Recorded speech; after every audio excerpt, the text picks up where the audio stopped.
अस्सलाम वालेकुम स्टूडेंट्स, उम्मीद है आप खैर खैरियत से होंगे। बच्चों बिस्मिल्लाह पढ़ लें, दुरूशी पढ़ लें, फिर हम आगाज़ करते हैं। बिस्मिल्लाहिर्रहमानिर्रहीम। अल्लाहुम्मा सल्लि अला मुहम्मदिन व अला आलि मुहम्मदिन कमा सल्लैता अला इब्राहीम व अला आलि इब्राहीम इन्नका हमीदुम मजीद। अल्लाहुम्मा बारिक अला मुहम्मदिन व अला आलि मुहम्मदिन कमा बारकता अला इब्राहीम व अला आलि इब्राहीम इन्नका हमीदुम मजीद। रब्बि इश्रह ली सदरी व यस्सिर ली अमरी वहलुल उक़दतम मिन लिसानी यफ़क़हू क़ौली। रब्बि ज़िदनी इल्मा रब्बि यस्सिर वला तुअस्सिर व तम्मिम बिल खैर। हमने आगाज़ करना है नए चैप्टर का, लेकिन आगाज़ करने से पहले थोड़ी सी कुछ रिवीजन करेंगे। हम पूरी फैक्ट्री का ज़रा चक्कर लगाएंगे और पूरी फैक्ट्री के अंदर चक्कर लगाकर देखेंगे कौन कौन सी एंट्रीज़ होती हैं और कौन कौन सा काम इसके अंदर होता है। फैक्ट्री के अंदर सबसे पहले आप बाय करते हैं मटेरियल डेबिट कैश क्रेडिट या मटेरियल डेबिट पेएबल क्रेडिट। एक एंट्री आपकी ये होती है चीज़ें ख़रीदने की।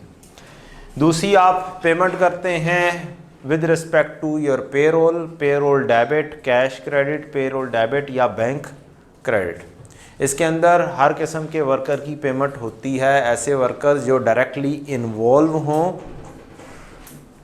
प्रोडक्शन करने में और ऐसे वर्कर्स जो डायरेक्टली इन्वॉल्व ना हों, जैसे सुपरवाइज़र वगैरह होते हैं। यहाँ पर सारी की सारी पेमेंट इकट्ठी आ रही होती है पेरोल अकाउंट के अंदर। तीसरे नंबर पर आपका मैन्युफैक्चरिंग ओवरहेड है, जो डायरेक्टली खर्चे नहीं है, जैसे रेंट है, इलेक्ट्रिसिटी है, ये इनडायरेक्टली प्रोडक्शन में इन्वॉल्व होते हैं। इनको प्रोडक्शन ओवरहेड्स बोलते हैं। इनकी जब पेमेंट होती है तो एंट्री होती है प्रोडक्शन ओवरहेड, मैन्युफैक्चरिंग ओवरहेड या FOH अकाउंट डेबिट और कैश या बैंक या payable credit. Depreciation of machinery आ जाती है तो डेप्रीसिएशन ऑफ मशीनरी की एंट्री पास होती है, डेप्रीसिएशन डेबिट और एक्यूमुलेटेड डेप्रीसिएशन क्रेडिट होती है इन रूटीन हमारी। लेकिन अब फैक्ट्री में हम जब कॉस्ट काउंटिंग कर रहे होते हैं तो तब हमारी एंट्री FOH डेबिट और एक्यूमुलेटेड डेप्रीसिएशन क्रेडिट हो जाती है। आपने सिंपली कुछ नहीं करना होता, जो सा भी एक्सपेंस है, rent expense debit cash credit होता है, आपका इलेक्ट्रिसिटी डेबिट कैश क्रेडिट या बैंक क्रेडिट होता है। तो आपने बस इस खर्चे को काट देना और इसके बजाय क्या कर लेना है, ज़हन में FOH सोच लेना है, नथिंग एल्स। मीन्स एंट्री में कोई ख़ास फ़र्क नहीं है, सिर्फ ये मैन्युफैक्चरिंग ओवरहेड है, उसके लिए हमारा FOH डेबिट कैश क्रेडिट। अब डेप्रीसिएशन एक्सपेंस डेबिट और एक्यूमुलेटेड डेप्रीसिएशन क्रेडिट होगी, तो आप डेप्रीसिएशन को जब काटेंगे तो एंट्री बन जाएगी FOH डेबिट और एक्यूमुलेटेड डेप्रीसिएशन क्रेडिट। ये आपके मेन खर्चे हो गए। आपने मटेरियल लिख लिया, मटेरियल में हर किस्म का मटेरियल आता है, ऐसा मटेरियल जो डायरेक्टली इन्वॉल्व हो। ये डेस्क है, इसके अंदर जो लकड़ी है ये डायरेक्टली इन्वॉल्व है, इसको बोलते हैं डायरेक्ट मटेरियल। ऐसा मटेरियल जो मशीनरी में इस्तेमाल हो रहा है, जैसे ग्रीस वगैरह है वो भी मटेरियल, लेकिन वो डायरेक्टली इन्वॉल्व नहीं है आपकी इस चीज़ के अंदर प्रोडक्ट बनाने में, तो उसको कहेंगे इनडायरेक्ट मटेरियल। बात समझ लग गई? डायरेक्ट मटेरियल और इनडायरेक्ट मटेरियल। इसी तरह से लेबर है, ऐसी लेबर जो डायरेक्टली चीज़ बना रही है। मसलन एक कपड़ा बन रहा है तो कपड़े में जो क्या नाम है, ऊन लेकर या फिर कॉटन लेकर उसे जिनिंग करते हैं, फिर उसकी सेपरेशन होती है, फिर उसको धागा बनाया जाता है। ये जो बंदे इन्वॉल्व हैं बनाने में, ये क्या होगा, डायरेक्ट लेबर होगी। और ऐसे बंदा जो सर के ऊपर खड़ा हुआ हुक्म चला रहा है कि काम सही नहीं कर रहे भाई, सीधे तरह से इसको इस तरीके से करो, इसको इस तरीके से करो, ये अब डायरेक्टली इन्वॉल्व नहीं है। फैक्ट्री का और सीनियर है, प्रोडक्शन का मैनेजर है, ये सारे बंदे डायरेक्टली इन्वॉल्व नहीं है बनाने में, तो इन सब के पैसे जो होंगे ये इनडायरेक्ट लेबर कंसिडर होगा। जो मैन्युफैक्चरिंग ओवरहेड होते हैं इनमें तीन चीज़ें आती हैं, इनडायरेक्ट मटीरियल, इनडायरेक्ट लेबर और तीसरी चीज़ इनडायरेक्ट एक्सपेंसेस। इनडायरेक्ट एक्सपेंसेस ये हो गए, इनडायरेक्ट मटेरियल जो होगा वो आपका यहाँ से जो ही इशू होगा, जब मटेरियल इशू होगा तो जो सा मटेरियल है डायरेक्ट वो शिफ्ट कर जाएगा WIP अकाउंट में, वर्क इन प्रोसेस अकाउंट में, और जो इनडायरेक्ट मटेरियल है वो शिफ्ट कर जाएगा फैक्ट्री ओवरहेड अकाउंट में। सो सिंपल, FOH डेबिट और material account credit, indirect material और WIP डेबिट और मटेरियल क्रेडिट डायरेक्ट मटेरियल। ये इधर से इधर, ये इधर से घूम के नीचे इधर, ये मटेरियल आ गया इनडायरेक्ट मटेरियल। इसी तरह से जो पेरोल है इनडायरेक्ट लेबर वो FOH में आ जाती है फैक्ट्री ओवरहेड में, और जो डायरेक्ट होती है वो डायरेक्टली किधर पहुंच जाती है,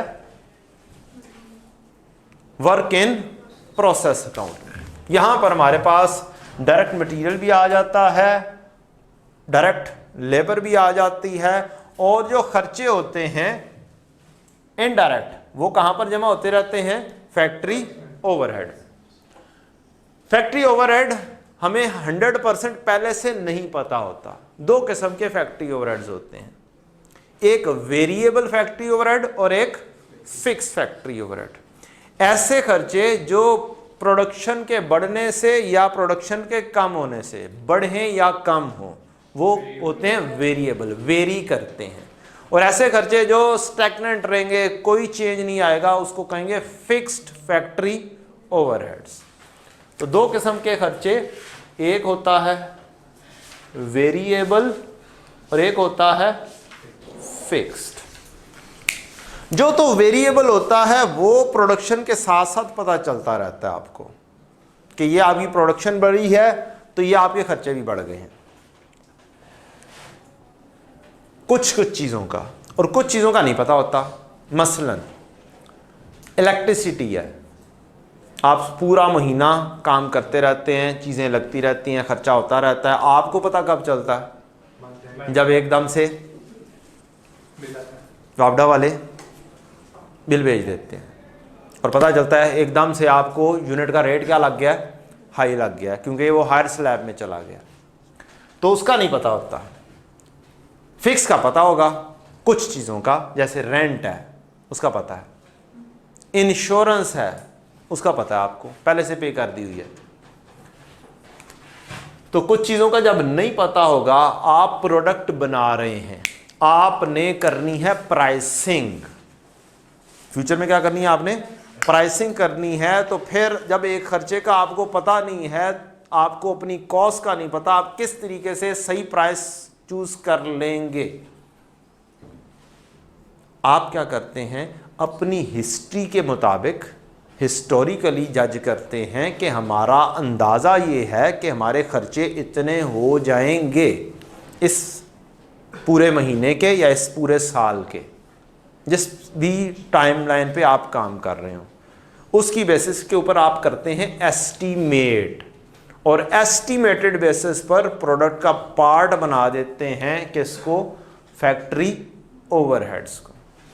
इसको बोलते हैं फैक्ट्री ओवरहेड एब्जॉर्ब करना।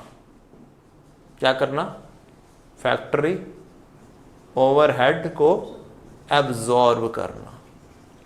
और ये एब्जॉर्ब बेसिकली फिक्स खर्चे हो रहे होते हैं। फिक्स खर्चे भी वेरी कर सकते हैं, चेंज हो सकते हैं, कोई लाजमी नहीं है कि ये फिक्स ही रहने हैं, एग्जैक्टली सेम रहने हैं, ये इंक्रीज भी कर सकते हैं। एक कॉस्ट होती है हमारी स्टेप कॉस्ट। क्या होती है बच्चों, स्टेप कॉस्ट। स्टेप कॉस्ट क्या होती है, ये एक लेवल तक फिक्स रहती है, एक सर्टन क्वांटिटी तक क्या रहती है, फिक्स रहती है, उससे ज़्यादा बढ़ेगी तो क्या हो जाएगी, बढ़ जाएगी। फॉर एग्जाम्पल एक दुकानदार, एक बंदा है, वो एक प्रोडक्शन कर रहा है। अब उस प्रोडक्शन करने के लिए उसको जगह दरकार है बस इतनी क्लास की। ऑन अदर हैंड उसके पास एक बड़ा प्रोजेक्ट आता है, अब उसको प्रोजेक्ट कर भी टाइमली देना है, वो क्या करेगा, एक और जगह ऐड करेगा। तो क्या क्वांटिटी बढ़ने से क्या हो जाएगा, उसका एक फिक्स खर्चा भी क्या हो जाएगा, बढ़ जाएगा। इंक्रीज कर जाएगा और वो स्टेप ले लेगा। इसको बोलते हैं स्टेप्ड फिक्स कॉस्ट। क्या बोलते हैं? Stepped fix cost. So sometimes fix cost भी क्या हो जाती है? बढ़ जाती है। अब हमने एब्जॉर्ब करना है, अपनी प्रोडक्ट का पार्ट बनाना है, तो इसके होते हैं 2 स्टेप्स। बिल्कुल बेसिक लेवल पर जज करें तो 2 स्टेप्स होते हैं। पहला स्टेप होता है आप एक अदद रेट बना लेते हैं पर यूनिट, उसको बोलते हैं हम ओवरहेड एब्जॉर्प्शन रेट। ये बनता है, आप एस्टिमेटेड करते हैं budgeted fixed factory overhead divided by budgeted production. क्या आप कितने यूनिट्स बनाएंगे? अंदाज़ा लगाते हैं कि हम अगले महीने में इतने यूनिट्स बनाएंगे, और आप अंदाज़ा लगाते हैं कि अगले महीने में फिक्स फैक्ट्री ओवरहेड इतने होंगे। कोई अंदाज़ा लगाओ भी बेटा, कितने खर्चे रखोगे? 5 लाख। बस चलो ठीक है, सिर्फ 5 लाख के रुपीस का अगले महीने का खर्चा होगा, और ये भाई बनाएंगे 25,000 यूनिट्स। तो आपके पास एक रेट आ जाएगा अंदाजन ₹20 पर यूनिट का, कि मेरा अंदाज़ा है कि मैं 1 यूनिट बनाऊंगा तो उसके ऊपर खर्चा कितना पड़ेगा, ओवरहेड्स कितने पड़ रहे होंगे? 20 रुपए के पड़ रहे होंगे। पक्की बात है, 20 रुपए ही आया ना? कैलकुलेटर साथ साथ रखा करें अपने पास। जितना ज़्यादा आप कंट्रीब्यूट करेंगे, खुद कैलकुलेशन करेंगे, उतनी ज़्यादा अच्छी समझ लगेगी, और ख़ाली देखने से कुछ नहीं समझ लगती बेटा। हाँ, पहला दिन है तो साथ लेकर आना है ना कैलकुलेटर। पढ़ने के लिए तो कैलकुलेटर ज़रूरी है, चाहे पहला दिन हो चाहे आधा दिन हो। अकाउंटेंट का हथियार ही आपके पास नहीं है यार। आप मोबाइल दिखा देंगे, पेपर में भी यही लेके जाना, इंशाल्लाह वो रख लेंगे। फिर कैलकुलेटर जो है उसके बगैर पेपर करना। अच्छा, आपने एस्टीमेट लगा लिया 20 रुपए पर यूनिट। अब आपने एस्टीमेटेड बेसिस पर ये किया है। क्या आपको चंद दिन बाद जब महीना पूरा होगा, अभी बिल भी नहीं आए हैं, क्या आपको पता चल जाएगा आपने कितने यूनिट्स बनाए हैं पूरे महीने में? महीना जब पूरा होगा, अभी तो साथ साथ चल रहा है ना काम। 10 दिन गुजरेंगे तो 10 दिन में भी तो होगा ना। 10 दिन में चीज़ें तो बेचनी है ना, खुदा न खास्ता लॉस तो नहीं करना। तो लॉस नहीं करना, इसलिए हमने ये एस्टिमेटेड बेसिस पर 20 रुपए क्या किए हैं, यहाँ पर रख दिए हैं कि ये यहाँ पर 20 रुपए आ गए। मटेरियल इसके ऊपर 40 का लगा है, पेरोल पर यूनिट बनाने का खर्चा 60 रुपए है, और 20 रुपए ओवरहेड के हैं। 40 का मटेरियल, 60 की लेबर, कितने हो गए? 100, और 120 की आपको एक चीज़ पड़ी है। अब आप 120 से कम अज़ कम भी थोड़ी सी ऊपर प्राइसिंग रख के बेच रहे होंगे, ताकि आपके क्या हो जाए, कोई प्रॉफिट भी आपको हो जाए। ले जी, 20 रुपए आपने पर यूनिट बनाया। एस्टीमेट कितना लगाया था? कितने यूनिट्स? 25,000 यूनिट्स आपने एस्टीमेट लगाया था। अब आपने पूरे महीने में मंथ की एक्चुअल प्रोडक्शन देखनी है। एक्चुअल प्रोडक्शन, एज्यूमिंग आपने बनाए हैं 24,640 यूनिट्स एक्चुअल। अब आप आहिस्ता आहिस्ता करके क्या करते रहे होंगे, हर 20, अब हर यूनिट बनेगा तो 20 रुपए के आ जाएंगे, इधर आ जाएंगे। हर यूनिट बनेगा, इधर से निकलेगा 20 रुपए और इधर आ जाएंगे, 20 रुपए निकलेंगे, इधर आ जाएंगे। टोटल महीने में क्या होगा? 24,640 यूनिट्स बनाए हैं। आप कहेंगे 24,640 यूनिट्स बनाए हैं, और 1 यूनिट बनाने का जो हमने एस्टीमेट लगाया था वो 20 रुपए पर यूनिट लगाया था। तो आप कितने यूनिट्स को प्रोडक्ट का पार्ट कितने रुपए को प्रोडक्ट का पार्ट बना चुके होंगे? 4,92,800। तो आपने 4,92,800 क्या कर दिया होगा? प्रोडक्ट का पार्ट फैक्ट्री ओवरहेड को बना दिया होगा। ये आपके आ गया जनाब 4,92,800 लिखा गया ना जी, उधर आ गया, उधर 4,92,800 को आपने क्या कर दिया, यहां पर पार्ट बना दिया है। अब आप कोई वैल्यू अज्यूम करें कि एक्चुअल खर्चे कितने फैक्ट्री ओवरहेड के हुए होंगे, कोई अमाउंट आपने अज्यूम करनी है। 5 लाख पूरे 5 लाख ही अज्यूम कर लूँ? नहीं यार, थोड़ा सा कोई चेंज कर ले।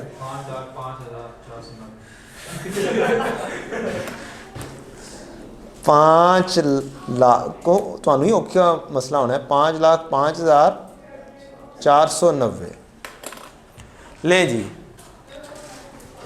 एक्चुअल में खर्चे लगाए, एक्चुअल का पता चला कि 5,05,490 खर्चे बने हैं।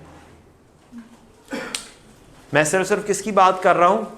फैक्ट्री ओवरहेड्स की बात कर रहा हूं। मटेरियल की बात नहीं है यहां पर, लेबर की बात फिलहाल नहीं है। हम सिर्फ किसको डिस्कस कर रहे हैं? फैक्ट्री ओवरहेड्स को। मटेरियल का काम आसान है, लेबर का काम आसान है, सीधा सीधा सा। इसके अंदर एक टेक्निकलिटी है जो हमारे नए चैप्टर में यूज होनी है, जिसकी अंडरस्टैंडिंग कम से कम होनी जरूरी है, बिल्कुल बेसिक लेवल पर कम से कम होनी जरूरी है। तो प्रोडक्ट बनाने में 3 किस्म के खर्चे, मटेरियल, लेबर और ओवरहेड्स, ये 3 किस्म के खर्चे आने। ओवरहेड्स मैंने बना दिए हैं पार्ट कितना, 4,92,800।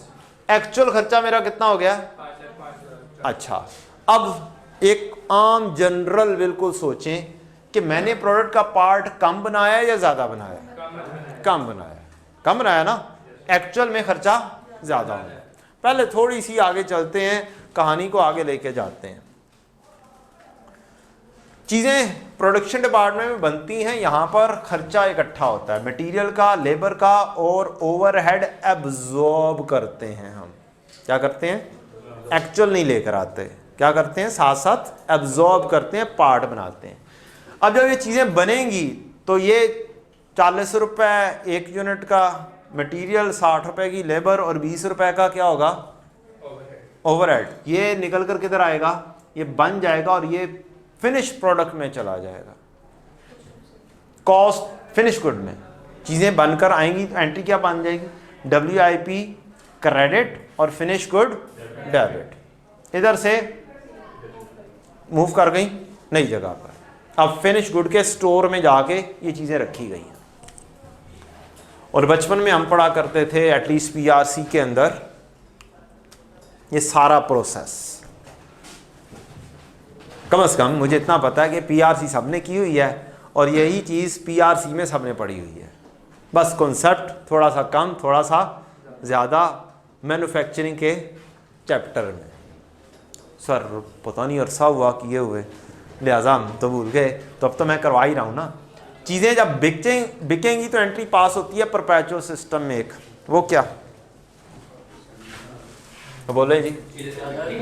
जब चीजें बिकती हैं परपेचुअल सिस्टम में, एक entry cash debit sales credit और दूसरी एंट्री पास किया करते थे कॉस्ट ऑफ सेल्स डेबिट और इन्वेंट्री। अब कॉस्ट ऑफ सेल्स डेबिट हो रहा है और इन्वेंट्री फिनिश गुड की क्रेडिट हो गई। चीजें अब मैन्युफैक्चर्ड हैं और हमारा CMA में वो डेटर डेबिट सेल्स क्रेडिट वाला काम नहीं आता, वो फाइनेंशियल अकाउंटिंग का काम है। हमारा सिर्फ काम किससे रिलेट करता है? Cost of sales. चीज़ें जो बनाई हैं उसकी कॉस्ट से रिलेट करता है कॉस्ट काउंटिंग में। तो एंट्रीज ये जितनी भी डिस्कस की हैं सारी आपके कोर्स का पार्ट है, पहले भी पढ़ी होंगी आपने PRC में भी, लेकिन अब ये पूरा एक प्रोसीजर के तहत आ रही है। यहां से इधर आ गई। अब आप बताएं आपका फैक्ट्री ओवरहेड का खर्चा कितना आगे ट्रांसफर हुआ है? सिर्फ फैक्ट्री ओवरहेड का खर्चा नहीं, यहां से 4,92,000 आया। 4,92,000 क्या यहाँ पर पहुँचा होगा, 4,92,800 खर्चा यहाँ पर पहुँचा होगा। क्यों बच्चों? यहाँ से चीज़ें बनी, ये वाला खर्चा कहाँ पे आ जाएगा? यहाँ पे WIP क्रेडिट हो जाएगा, फिनिश गुड यहाँ पे खर्चा पहुँच गया। और जब ये बिक जाएगा तब कहाँ पे पहुँच जाएगा?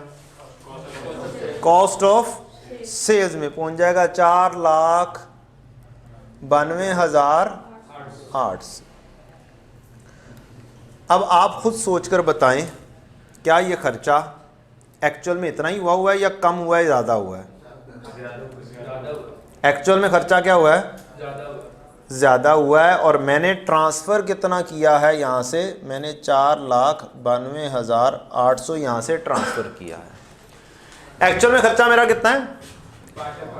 बाई के मुताबिक 5,05,400। और मैंने आगे प्रोडक्ट में कितना एब्जॉर्ब करवाया है? कम करवाया या ज़्यादा करवाया? कम करवाने को क्या बोलेंगे? Under absorb. कम करवाने को क्या बोलेंगे? Under absorbed. और अंडर एब्जॉर्ब्ड फिर मज़ीद खर्चा हमें क्या करना चाहिए? हमने फाइनेंशियल अकाउंटिंग भी करनी है ना, कि नहीं करनी है? नहीं करनी? नहीं, वैसे कंपनी ने तो करनी है ना। तो फिर कॉस्ट ऑफ सेल्स में अगर मैं कम रखूं तो वो ठीक रहेगा, या बाकी का जो डिफरेंस है वो भी यहाँ पर हिट होना चाहिए है जी? यहाँ पे हिट होना चाहिए है। मज़ीद खर्चे को डेबिट किया जाए या क्रेडिट किया जाए कि खर्चा पूरा हो जाए? डेबिट हो जाएगा। तो यहाँ पर हम क्या करेंगे?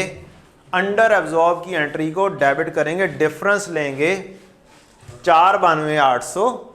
और एक्चुअल खर्चा कितना है हमारा? 5,05,490। मुंडे ने वक्ता ही पाया सीधा सीधा 5,05,000 ही कह देता यार। 12,690 ये अंडर एब्जॉर्ब्ड है। अब बात समझ लग रही है? और जो फर्स्ट टाइम पढ़ रहे हैं उन्हें भी लग रही है कि नहीं लग रही? औखा तो नहीं है? क्यों जी? थोड़ी थोड़ी सी लग रही है, थोड़ी थोड़ी सी। अगर थोड़ी थोड़ी सी लग रही है मेरे लिए इतना काफ़ी है। क्या पेपर तक अभी बड़ा टाइम है, अभी बड़ा टाइम है। 2 दिन लगने हैं। आपने जो पुराने बच्चे हैं उनसे आगे निकल जाना है। जो मेहनत कर लेगा वो पहुंच जाएगा, जो नहीं मेहनत करेगा इसकी तरह बैठा रहेगा तो वो B-A करूं या A-B करूं कोई फर्क नहीं पड़ता। ये अंडर एब्जॉर्ब है। ये क्या है? अंडर एब्जॉर्ब है। मुझे मजीद खर्चा बढ़ाना है कौन सी जगह पर? कॉस्ट ऑफ सेल्स में। तो ये आपका खर्चा कॉस्ट ऑफ सेल्स में क्या हो जाएगा? डेबिट। और फैक्ट्री ओवरहेड को क्या कर देंगे आप? क्रेडिट। यहाँ पर 12,690 जब आप करेंगे ये डेबिट करेंगे और इधर से आएंगे और 12,690 का आप कर देंगे क्रेडिट। ये बताएं क्या मेरा टी अकाउंट मैच कर देगा फैक्ट्री ओवरहेड का? जी फिर चेक कर लो। कर रहा है? मैच कर गया? Yes sir. और उधर कॉस्ट ऑफ सेल्स में जब हम जाएंगे, अल्लाह खैर करेगा, कॉस्ट ऑफ सेल्स में जब हम जाएंगे तो क्या यहाँ पर भी स्टेटमेंट ऑफ कॉम्प्रिहेंसिव इनकम में 5,05,490 सिर्फ और सिर्फ विद रिस्पेक्ट टू FOH पहुंच जाएगा या नहीं पहुंचेगा? पहुंच जाएगा। इट मीन्स इट्स ये जो खर्चे खराब हुए थे ये क्या हो जाएंगे? सही हो जाएंगे। डन हो गया बच्चों? ठीक है, आगे चलें फिर। कोई क्वेश्चन है, कोई मुश्किल कोई चीज़ ना समझ लगी हो तो पूछ सकते हैं।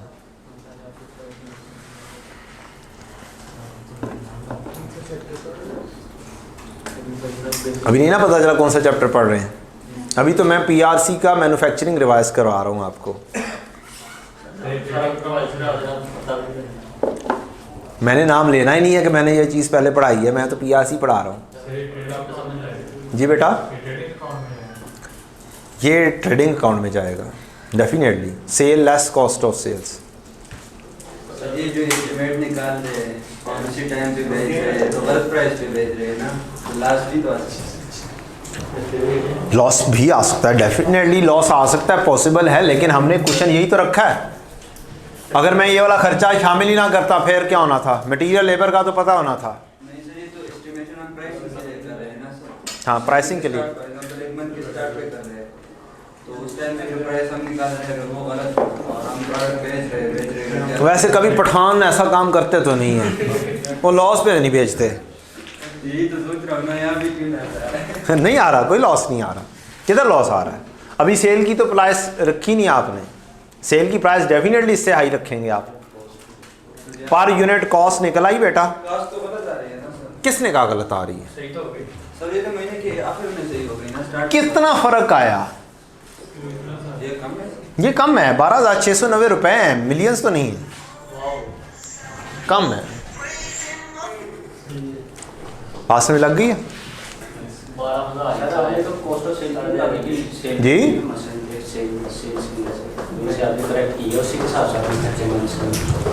हाँ, तो ये खर्चे हैं ना बेटा। हाँ, प्रोडक्ट इसके हिसाब से बन गई होगी, प्राइसिंग इसके हिसाब से सेट हो गई होगी। अब ये हमारी एस्टिमेशन का प्रॉब्लम था कि अंडर एस्टिमेट हो गए। इसके उलट भी हो जाता है, इसके उलट भी हो जाता है कि आपने एस्टिमेट पहले किए हैं खर्चे कितने, 5 लाख। क्या इससे ज़्यादा हो सकते हैं? हो गए ज़्यादा। इससे कम भी हो सकते हैं? कम भी हो सकते हैं, पॉसिबल है। जब आप एस्टिमेट करते हैं तो आपका अंदाज़ा होता है, ये कम भी हो सकते हैं और ये ज़्यादा भी हो सकते हैं। वेरिएबल और फिक्स्ड, अभी कहानी इकट्ठी चल रही है उधर, अभी मैं एक जनरल लेकर चल रहा हूँ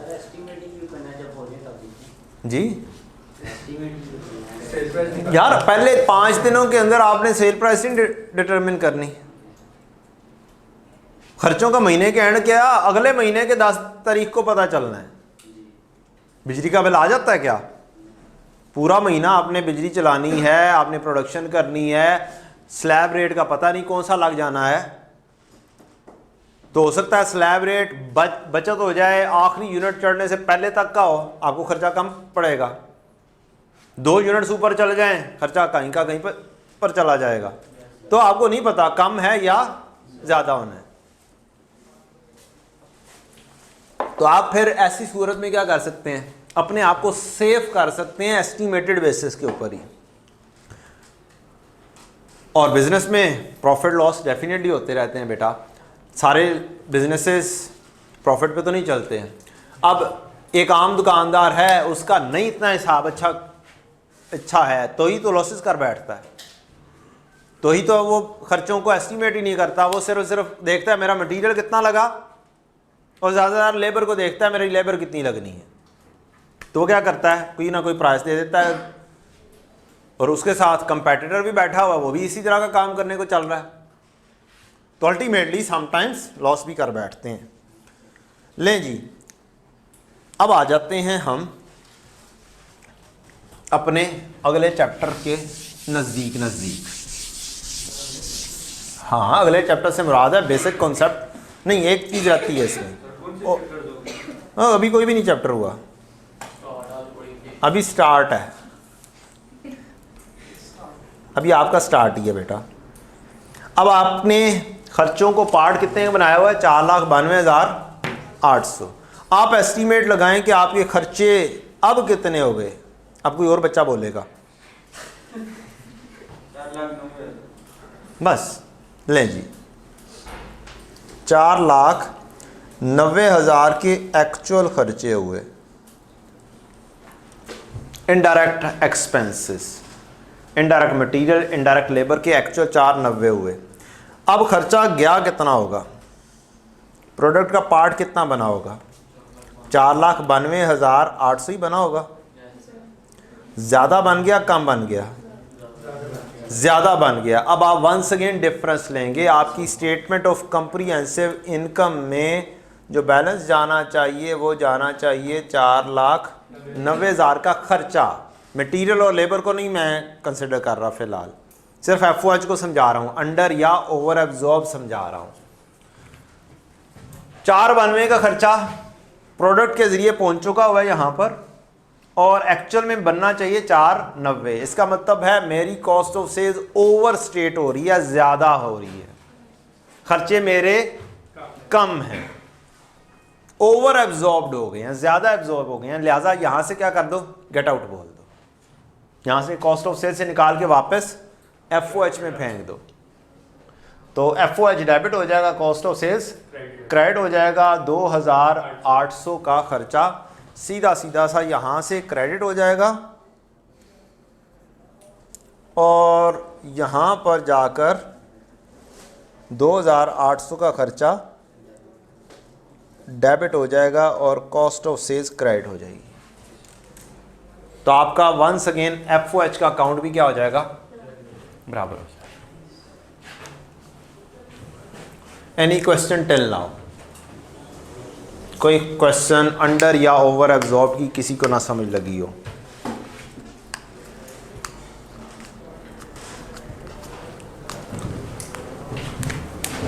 चलें, अब फिर मुझे एक कॉस्ट कार्ड बनवा दे, किसी भी प्रोडक्ट का कॉस्ट कार्ड के एक प्रोडक्ट की कॉस्ट में कौन कौन सी चीज़ें आ सकती हैं।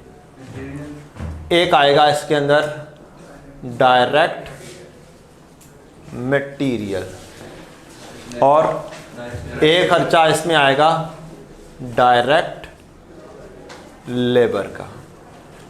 दो खर्चे हो गए। तीसरा खर्चा एक होता है डायरेक्ट एक्सपेंसेस। क्या होते हैं जी? Direct expenses. ये कौन से एक्सपेंसेस हो सकते हैं, पॉसिबिलिटी क्या है? वेरी रेयर होते हैं। क्या होते हैं जी? हमारे CMA में भी वेरी रेयर।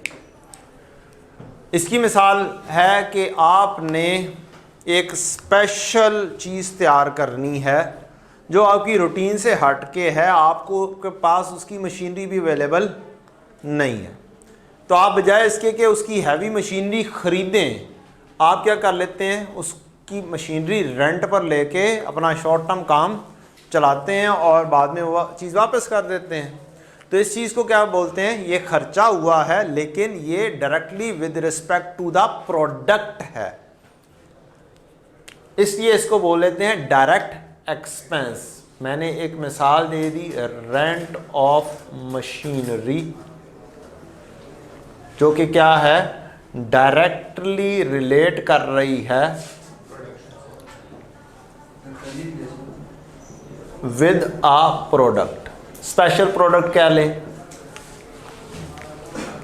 जो सी चीज़ आपके पास पहले से मौजूद नहीं है, तो आपने रेंट पर ली, अपना काम चलाया, और तो वो वाली प्रोडक्ट के लिए डायरेक्ट एक्सपेंसेस दरमियान में आ जाएंगे। इन तीन चीज़ों को इकट्ठा कर लें तो एक नाम आपने सीखा था, उसको क्या बोलते हैं? Prime cost, primary cost, direct material, direct labour और डायरेक्ट एक्सपेंसेस। इसके अंदर आप शामिल कर दें वेरिएबल फैक्ट्री ओवरहेड। फिक्स नहीं, साथ बोलना बेटा, वेरिएबल फैक्ट्री ओवरहेड। ऐसे खर्चे जो प्रोडक्शन के बढ़ने या कम होने से इंक्रीज या डिक्रीज होंगे, वो वेरिएबल फैक्ट्री ओवरहेड से ये शामिल हो जाएगा प्राइम कॉस्ट में। तो अब एक चीज़ बनेगी जिसको बोलते हैं मार्जिनल कॉस्ट। इसे वेरिएबल कॉस्ट भी बोल लेते हैं।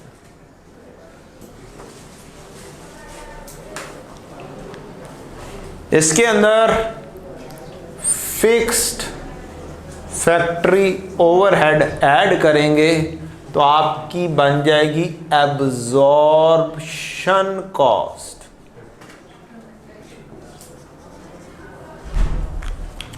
लें जी, noted down, cost card note down कर लें। इस चीज़ को नोट करना है तो ये भी नोट कर लें, बाद में काम आएगा। नहीं, फिर नहीं आएगी, फिर नहीं आएगी, फिर उसकी डेप्रीसिएशन ने आना है और वो उधर FOH में जाएगी।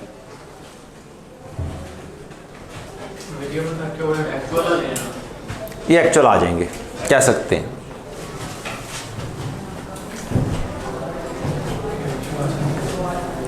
वेरिएबल फैक्ट्री ओवरहेड का पूछा है भाई ने कि इसमें एक्चुअल आएंगे। हाँ, वेरिएबल का पता होता है कि जो यूनिट्स के अप डाउन होने की वजह से वेरी कर रहे हैं, उन चीज़ों का आपको पता होता है।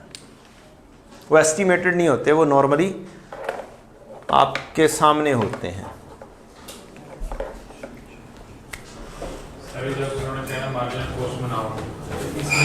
रुको ज़रा, जब उन्होंने जो कहना है, तो अभी तो मैंने फॉर्मेट भी डिस्कस नहीं किया।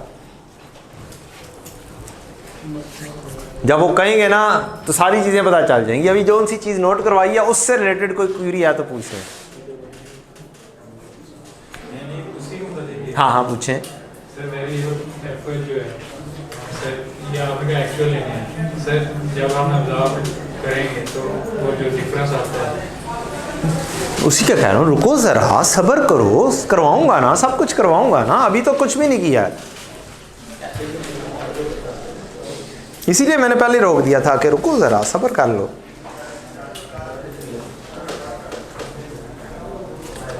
हाँ जी बेटा जी, यहाँ तक समझ लग गई है? मसला तो नहीं हुआ कि पहले दिन नहीं पता चला कि फर्स्ट डे है और आपको चीज़ ना समझ लग रही हो? ऐसा हुआ है या नहीं हुआ? अभी तक तो नहीं हुआ, इंशाल्लाह आगे भी नहीं होगा। आपको समझ लग गई है बेटा? हाँ जी, इधर भी था एक फर्स्ट टाइम वाला। हाँ जी, पता चल गया? तुम तो साथ साथ वो चीज़ कर कर आ रहे हो ना शहजादे, पढ़ते चले आ रहे हो ना।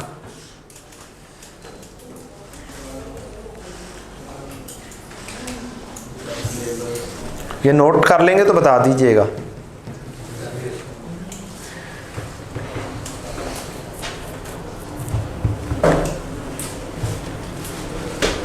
यार ना इतना ना ताओ दो यार, मैं डर जाता हूँ मैं।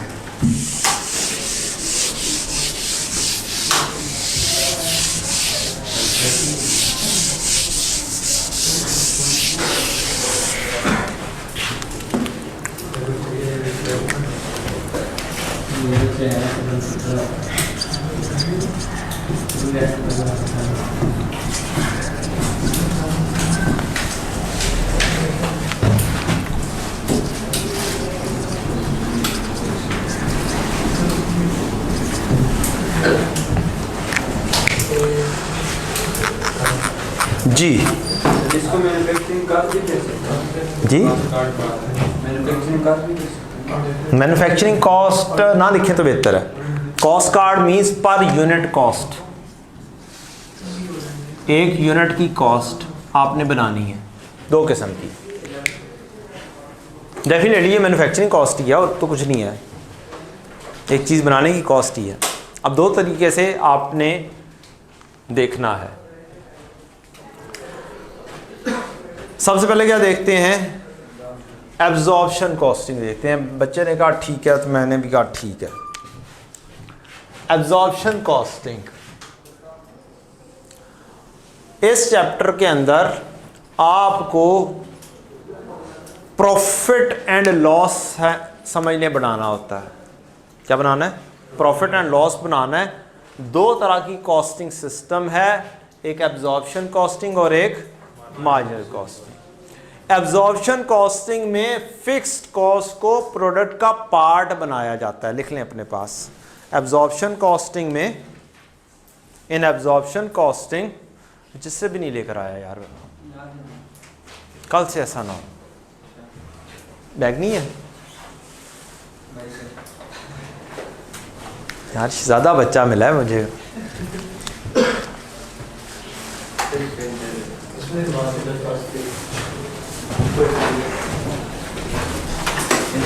छुपा के रखा हुआ है? अच्छा हाँ जी। एब्जॉर्प्शन कॉस्टिंग में,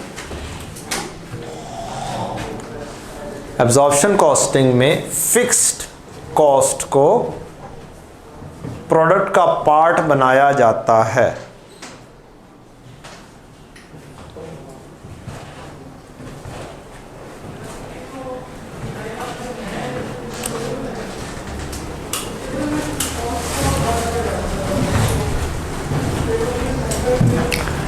Fixed cost is a part of the product cost in absorption costing.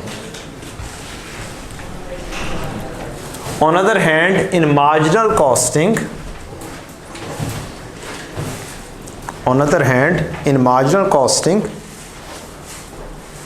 fixed costs are not being the part of the product. In marginal costing fix cost को प्रोडक्ट कॉस्ट का part नहीं बनाया जाता है।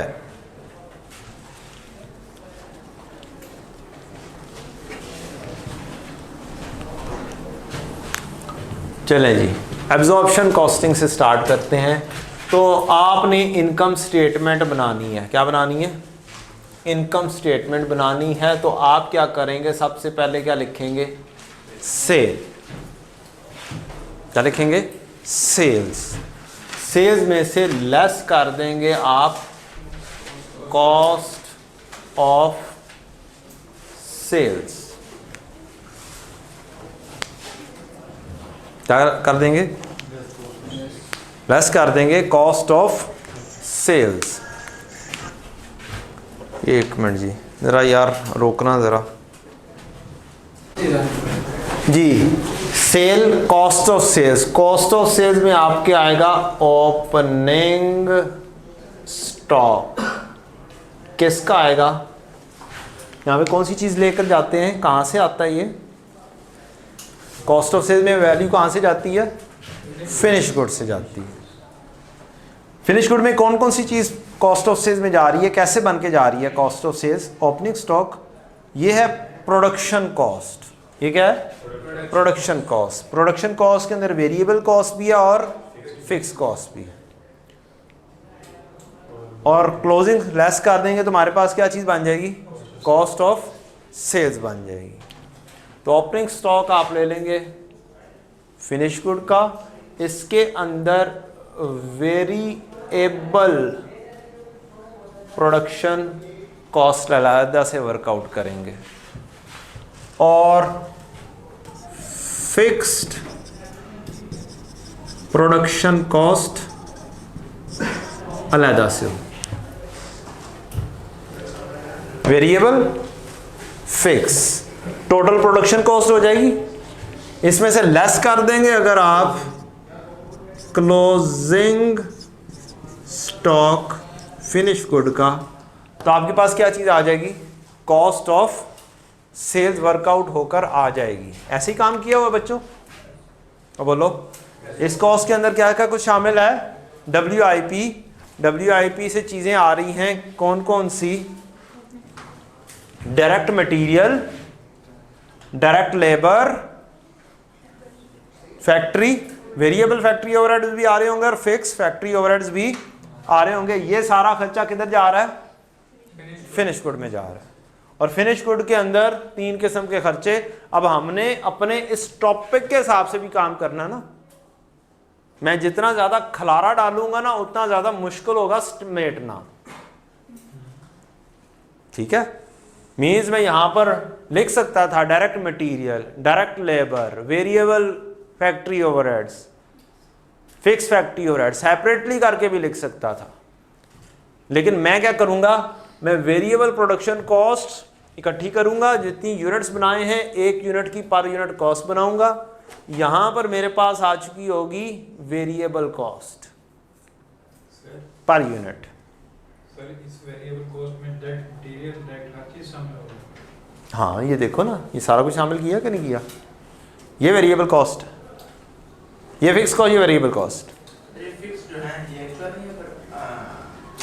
Budgeted है, budgeted है, absorbed है, absorbed है।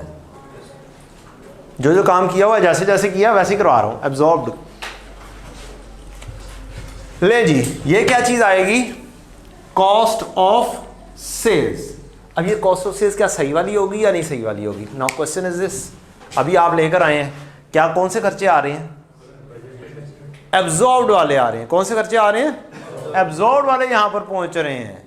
इसमें अभी एडजस्टमेंट होनी है कौन सी? अंडर या ओवर की। खर्चा मजीद बढ़ाना हो, अगर अंडर एब्जॉर्ब होंगे तो आपको क्या करना पड़ेगा, ये वाला कॉस्ट ऑफ सेल्स का खर्चा मजीद बढ़ाना पड़ेगा। आप ऐड कर देंगे इसके अंदर अंडर एब्जॉर्ब्ड, या फिर आप लेस कर लेंगे इसमें से ओवर एब्जॉर्ब्ड। ओवर को आप लेस कर देंगे, अंडर को आप ऐड कर देंगे। मैं खाली लिख देता हूँ प्लस माइनस। अंडर खर्चा होगा, मजीद ऐड कर देंगे, खर्चा पूरा हो जाएगा। ओवर होगा, ज़्यादा हो गया होगा, ऊपर से ज़्यादा आ जाएगा तो लेस कर दें। ये अभी फॉर्मेट बन रहा है, क्वेश्चन आएगा फिर सही वाली समझ, क्वेश्चन आएगा सामने तो फिर लगेगी। कहाँ में पहुँच गए बच्चा, आपकी पूरी सही वाली कॉस्ट ऑफ सेल्स बनकर आ जाएगी। सेल में से कॉस्ट ऑफ सेल्स लेस कर दें तो क्या बन जाता है, कहाँ, ग्रॉस प्रॉफिट बन जाता है। ठीक है, इसमें से लेस कर देंगे आप, इसमें से लेस कर देंगे आप वेरिएबल सेलिंग या एडमिन। वेरिएबल सेलिंग वेरिएबल होते हैं, एडमिन नॉर्मली फिक्स होते हैं। और क्या लेस कर देंगे, फिक्स्ड सेलिंग। और आप पहुंच जाएंगे किसके ऊपर, प्रॉफिट के ऊपर। कोई एडमिन खर्चे और भी आ जाएंगे तो वो खर्चे बस लेस करने हैं, आप पहुंच जाएंगे प्रॉफिट के ऊपर। जी बेटा, कौन सी, हाँ, अंडर एब्जॉर्ब्ड और या फिर ओवर एब्जॉर्ब। ओवर एब्जॉर्ब खर्चा लेस करना है, अंडर एब्जॉर्ब खर्चा ऐड करना है। कम खर्चा अगर आपका बन रहा है तो उसके अंदर ऐड कर देंगे ना, वही वाली चीज जो आपने उधर की है।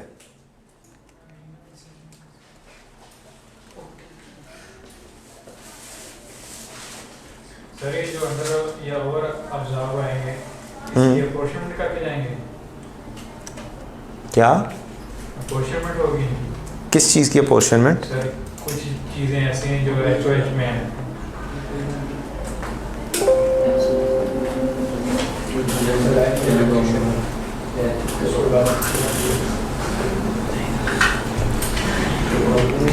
ले जी, क्वेश्चन करते हैं। क्या करते हैं, क्वेश्चन करेंगे तो फिर सही वाली समझ लगनी शुरू होनी है कि क्या कुछ है क्या कुछ नहीं है।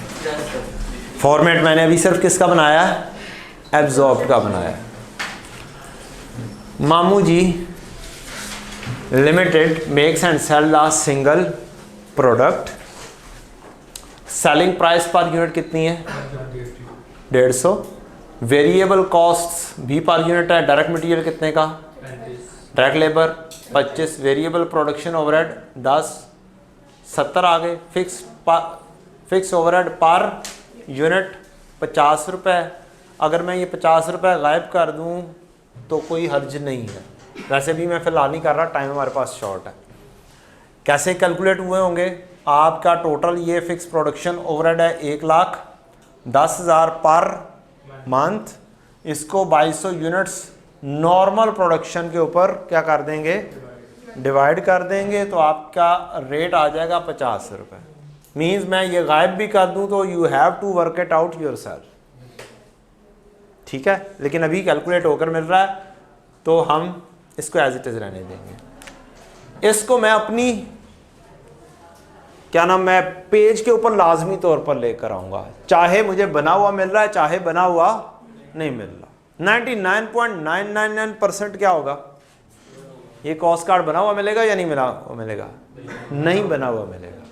You have to work it out yourself. Cost card क्या है, पर यूनिट खर्चा। डायरेक्ट मटेरियल आ रहा है मेरा 35 रुपये, डायरेक्ट लेबर मेरी आ रही है 25 रुपये, variable factory overheads production overhead आ रहे हैं 10 रुपये, और मेरे पास वेरिएबल खर्चा बन के आ गया 70। 50 का मैंने किसी तरीके से कैलकुलेट किया और ये क्या बन गया 120। डन, आगे बढ़ते हैं। Following data relates to July and August, 2 महीनों का डाटा है। फिक्स प्रोडक्शन ओवरहेड्स 1,10,000 लिखे हुए हैं। मैं लिखे हुए मिटाने लगा हूं।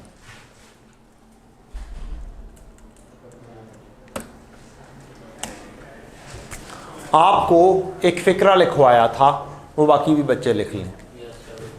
एक फिक्रा लिखवाया था, वो बाकी भी लिख लें, बाकी स्टूडेंट्स भी लिख लें।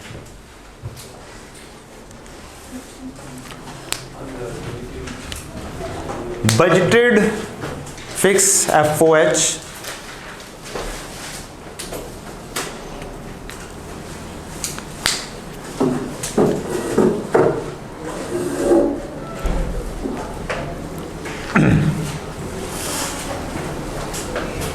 और एक्चुअल फिक्स FOH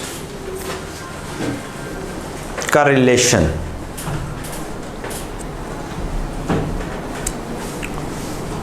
अगर क्वेश्चन में बजटेड गिवन है, अगर क्वेश्चन में बजटेड फिक्स FOH गिवन है, अगर क्वेश्चन में बजटेड फिक्स FOH गिवन है और एक्चुअल गिवन नहीं है, और एक्चुअल गिवन नहीं है, तो इसका मतलब बजटेड ही क्या होंगे, एक्चुअल होंगे, बजटेड एक्चुअल के बराबर होंगे या एक्चुअल बजटेड के बराबर होंगे। अगर बजटेड क्वेश्चन में गिवन है और एक्चुअल गिवन नहीं है तो फिर क्या होगा, एक्चुअल बजटेड के बराबर होंगे।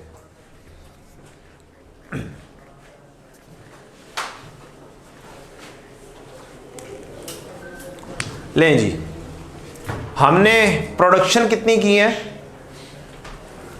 हमने प्रोडक्शन कितनी की 2000 यूनिट्स, सेल कितने किए 1500। इसका मतलब है क्लोजिंग स्टॉक में कितने बचे पड़े होंगे, 500 बचे पड़े होंगे। सेल किया, सेल यहां पर आएगी 1500 यूनिट्स इनटू किस रेट पर सेल किया आपने, 150 के ऊपर आपने सेल किया, तो आपकी क्या आ गई, सेल प्राइस आ गई। लेस कॉस्ट ऑफ सेल्स करना है, ओपनिंग स्टॉक फिनिश गुड का कोई भी नहीं है। ये मंथ आप कर रहे हैं जुलाई का, फिर आप करेंगे अगस्त का। ओपनिंग स्टॉक फिनिश गुड कोई नहीं। प्रोडक्शन आपने की कितनी, 2000 यूनिट्स की या 1000 यूनिट्स की, 2000 यूनिट्स आपने प्रोड्यूस किए। यहां पर क्या आनी है, वेरिएबल प्रोडक्शन कॉस्ट आनी है। कौन सी आनी है, वेरिएबल प्रोडक्शन कॉस्ट। ये मुकम्मल भी आप लिख लें, प्रोडक्शन कॉस्ट। अब 2000 यूनिट्स आपने बनाए हैं, उनकी वेरिएबल कॉस्ट कौन सी है, 70। यहां पर हम लिख देते हैं J, इसको कह देते हैं K और इसको कह देते हैं L। मैं 2000 को सिंपली क्या लिख सकता हूं, J से मल्टीप्लाई कर सकता हूं। फिलहाल मैं नहीं लिख रहा, फिलहाल 70 लिख देता हूं। कितना बन जाएगा, 1,40,000। क्या फिक्स्ड भी है, कितना मैं एब्जॉर्ब कर चुका हूंगा, 2000 ज़रब 50। मैंने कितना एब्जॉर्ब किया, 1,00,000। ये मेरा क्या चीज आ गई है, एब्जॉर्ब आ गया। जो मैंने प्रोडक्ट बनाया था, किसका बना, जो सी चीजें मैंने बनाई हैं उनका हिस्सा जो बनाया था, एस्टिमेटेड बेसिस पर ये वाला, ये जो खर्चा आपने इधर से एब्जॉर्ब करवाया और इधर पहुंचा है, ये एब्जॉर्ब खर्चा है। फिक्स्ड प्रोडक्शन ओवरहेड, इसके साथ आप अपनी आसानी के लिए लिख लें एब्जॉर्ब्ड।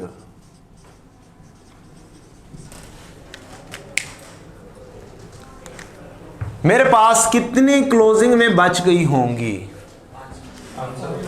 जी, 500 यूनिट्स। अब जब तक आप पेपर पर चीज लेकर ना आए सही काम नहीं हो पाता नॉर्मली। तो आप क्लोजिंग स्टॉक लेकर आएंगे, opening stock plus production minus cell करके। ओपनिंग स्टॉक 0, प्रोडक्शन आपने की 2000 माइनस सेल की आपने 1500, क्लोजिंग स्टॉक आपके पास बच गया 500।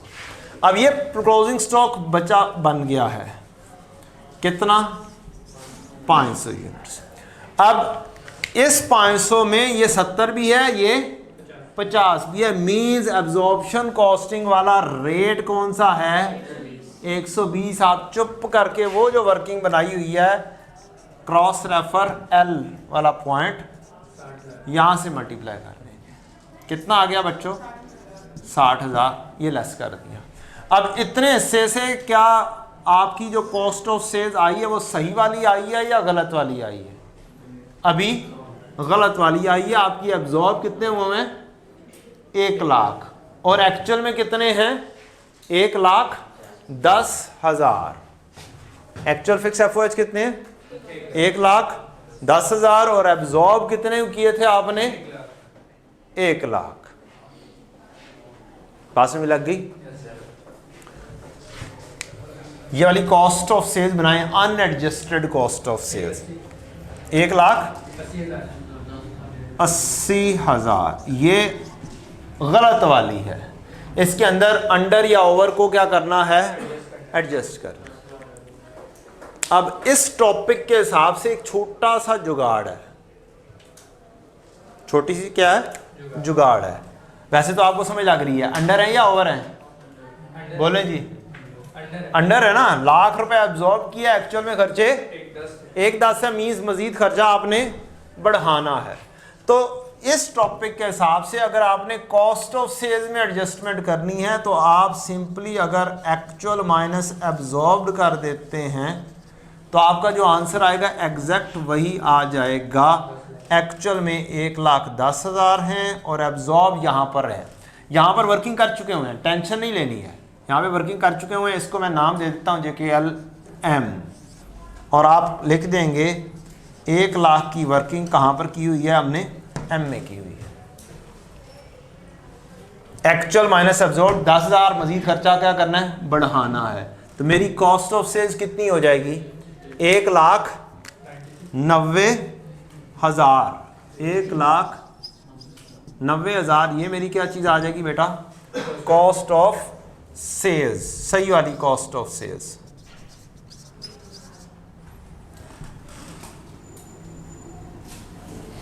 ये आपका आ गया P, ये आपका आ गया Q, और ग्रॉस प्रॉफिट यहां पर हम क्या कर देंगे, वर्कआउट कर देंगे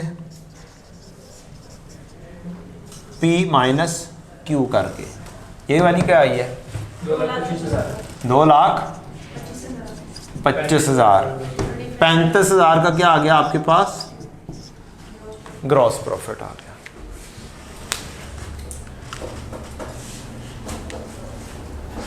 इस वक्त मैंने क्वेश्चन के अंदर कोई वेरिएबल सेलिंग नहीं लिया, फिक्स सेलिंग नहीं लिया, जोन सा जीपी होगा वही क्या होगा, नेट प्रॉफिट हो जाएगा। जी बेटा, एक्चुअल 1,10,000 यहाँ पर छुपाया हुआ है। एक फिक्रा क्या था, एक फिक्रा लिखवाया था, अगर एक्चुअल क्वेश्चन के अंदर प्रोडक्शन ओवरहेड्स नहीं दिए होंगे तो जो बजटेड होंगे वही क्या होंगे, एक्चुअल होंगे। ये उस फिक्रे के तहत है, मैंने लिखा हुआ था, स्पेशली क्या किया है, मिटाया मैंने कि वो फिक्रा दोबारा से क्या हो जाए, रिपीट हो जाए। डन हो गया जी, टाइम भी हो गया। मार्जिनल कॉस्टिंग भी पढ़नी है, रुको ज़रा ना जाओ, 2 मिनट ऊपर जाएंगे क्योंकि कॉन्सेप्ट बड़ी स्पीड में ख़त्म हो जाना है। इस तरीके कार से आपके लिए सिर्फ 2 से 3 मिनट लगने हैं, ये मार्जिनल कॉस्टिंग बन जाएगी। Okay okay, carry on. Marginal costing में क्या लिखवाया है, प्रोडक्ट कॉस्ट का पार्ट फिक्स कॉस्ट नहीं बनेगी। क्या सेल चेंज हो जाएगी, सेल तो वही रहेगी। मैं इधर से देखूंगा और इधर लिख दूंगा 2,25,000 लेस। इसमें से अब करना होता है, कौन सी कॉस्टिंग चल रही है जी, अब मार्जिनल कॉस्टिंग। मार्जिनल कॉस्टिंग कौन सी होती है? Variable costing. इसका दूसरा नाम क्या है? Variable costing. तो आप सेल में से लेस करते हैं ओनली वेरिएबल कॉस्ट्स। क्या करते हैं? लेस सिर्फ ओनली वेरिएबल कॉस्ट। यहां पर लिखते हैं opening stock finish good. Add इसमें करते हैं वेरिएबल प्रोडक्शन कॉस्ट माइनस करते हैं क्लोजिंग स्टॉक फिनिश गुड का। ओपनिंग स्टॉक मेरे पास कोई नहीं आ रहा,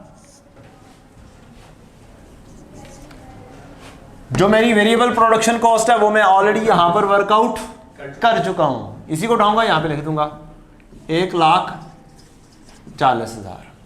क्लोजिंग स्टॉक की क्वांटिटी में यहां पर वर्कआउट कर चुका हूं 500। मैं चुप करके यहां पे 500 की क्वांटिटी लिखूंगा, लेकिन यहां पर मैं कॉस्ट का पार्ट नहीं बना रहा। किसको? फिक्स्ड को। मींस मैं कॉस्ट का पार्ट सिर्फ किसको बना रहा हूं? 70 को, वेरिएबल कॉस्ट। मैं इस वर्किंग में जाऊंगा और ये 70 उठाऊंगा और यहां पर से 70 मल्टीप्लाई करूंगा। कितना आया जी? 35,000। ये क्या चीज आएगी? ये वेरिएबल कॉस्ट नहीं है, ये सिर्फ और सिर्फ क्या है? वेरिएबल प्रोडक्शन कॉस्ट है।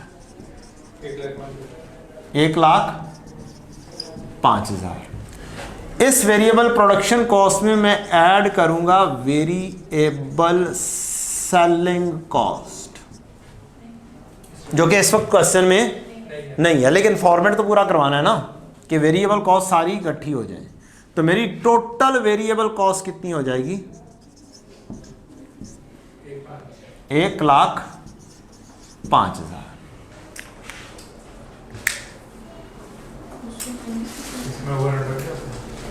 क्या इसमें फिक्स एफर्ट्स नहीं शामिल किए?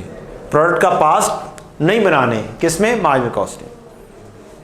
प्रोडक्ट का पार्ट नहीं बनाने। क्या चीज आ गई? सेल में से वेरिएबल कॉस्ट लेस कर दें तो बचपन में एक लफ्ज पढ़ा था कंट्रीब्यूशन मार्जिन, शायद पढ़ा हो, क्यूएम में पढ़ा होगा। क्यों भी नहीं पढ़ी तुमने? चलो नहीं पढ़ा या पढ़ा है, टेंशन नहीं। सेल में से वेरिएबल कॉस्ट को क्या कर देना है? हर किस्म की वेरिएबल कॉस्ट को। किस किस्म की? हर किस्म की। वेरिएबल प्रोडक्शन कॉस्ट भी और वेरिएबल सेलिंग कॉस्ट भी, सारी वेरिएबल कॉस्ट को लेस कर देना है। तो आपका बनेगा कंट्रीब्यूशन मार्जिन।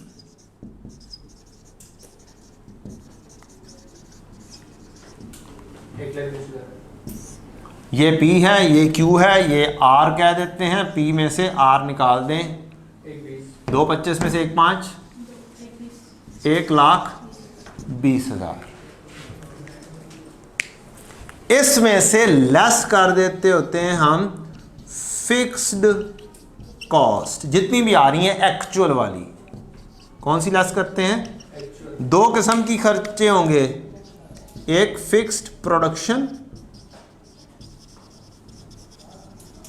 और एक फिक्स्ड सेलिंग वगैरह, सेलिंग और एडमिन वगैरह। फिक्स्ड प्रोडक्शन एक्चुअल लेने हैं। कौन से लेने हैं? एक्चुअल। एक्चुअल क्वेश्चन में कितने हैं? 1,10,000 जो बजटेड है वही एक्चुअल। 1,10,000 और आपका आ जाएगा profit as per marginal costing. 10,000 आ गया, ये आपका आ गया 10,000। और ये मैच नहीं होगा, इसकी रिकंसिलेशन बनानी होती है। क्या बनानी होती है? इसकी रिकंसिलेशन बनानी होती है, जो कि पेपर में ये 2-3 चीज़ें ही आती हैं। एक चीज़ आती है ये वाला काम बनाओ, और एक क्या काम आता है? रिकंसिलेशन। तो ये 2 चीज़ें नॉर्मली आती हैं, और ये 2 चीज़ें इंशाल्लाह कल सीखेंगे हम। आज बस आपने क्या करना है? सिर्फ और सिर्फ फॉर्मेट याद करना है। बुक है, बुक दिखाना ज़रा, होमवर्क तो दे दो ना थोड़ा सा। मैं चैप्टर नंबर पता नहीं कौन सा है, marginal and absorption costing chapter number 3 है। आई कैप की बुक का चैप्टर 10 है, मेरी बुक का चैप्टर 3 है। जिनके पास मेरी बुक अभी नहीं है तो मैं आई कैप की स्टडी टेक्स्ट में से क्वेश्चन दे देता हूँ और आप मुझे कर लें। जाते जाते मेरी बुक लेते जाएं।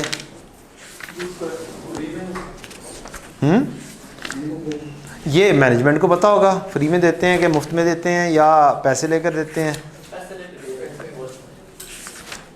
पैसे लेते हैं।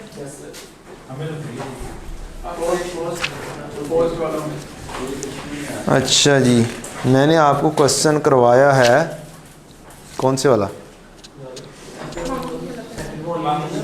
कंप्रीहेंसिव एग्जाम्पल 3.9 के ऊपर 3-9 ही बताया है, पेज नंबर ही बताया है, चैप्टर नंबर 3 उसका पेज नंबर 9। और ये जो मामू जी वाली क्वेश्चन है ये शायद इसी से मिलता जुलता है, नहीं ये वाला नहीं है, इससे मिलता जुलता ही है। एक ये करना है, एक क्वेश्चन आपने करना है,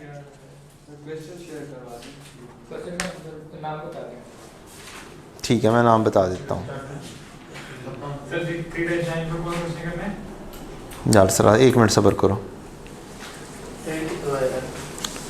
मैं मज़ीद आसान कर देता हूँ काम। Example number 1, example number 2, example number 3, 3 examples कर लें बस। पेज नंबर 3-6 के ऊपर है स्टडी टेक्स्ट की। Example number 1, A and B, anti enterprises and Mingora. ठीक है, स्पून हो गया। A and B, anti enterprises और मिंगोरा, ये मैंने करवा दी है, एक एग्जाम्पल करवा दिया, इसमें से 2 एग्जाम्पल्स दे रहा हूँ। ये छोटी सी एग्जाम्पल्स, इतनी छोटी सी नन्ही मुन्नी के ऊपर अगर आप कर रहे हैं कुछ तो फिर तो ना करो। एक पेज के ऊपर 3 एग्जाम्पल्स आ रही हैं, इसके ऊपर तो ना कुछ करें जी। फिर पेपर जो है ना अगली दफ़ा दे दीजिएगा। थैंक यू जी, अस्सलाम वालेकुम।